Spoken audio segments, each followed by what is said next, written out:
I would say that it would be an extreme case for Fed Chairman Powell and the Treasury to intervene at this moment. There's a lot of other things that can be done between now and then.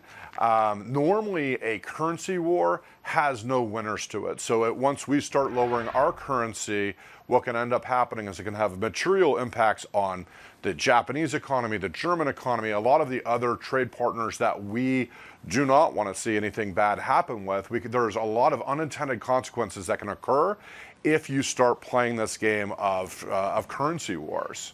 It's an interesting point, Jeff, because some strategists over in the US have said, essentially if Treasury does decide to intervene, they've got a number of assets that they can play with. They've got about 94 billion in total, but that is not enough to actually make a significant difference if the US acts alone on this. I mean, do you think there's any chance at all that there could be some kind of a multifaceted intervention where there are other countries involved as well?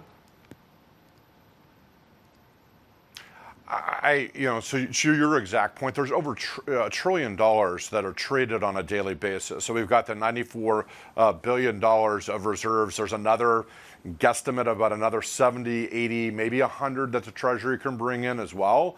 But you're still talking under $200 billion once that it would be going into effect versus the daily trading that's going on. So it would be very, very challenging for the U.S. on its own to be able to do this. Now, you brought up the point of would there be other people that would step in and help? But the U.S. has gone at this trade war by itself.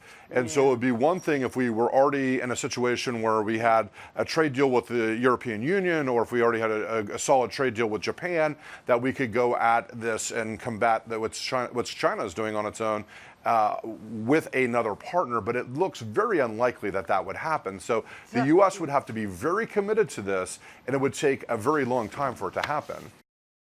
Hi, I'm Emily Tan, and thanks for watching CNBC. You can check out more of our videos by clicking on the boxes on the screen, and don't forget to subscribe to the channel for more. Thanks for watching.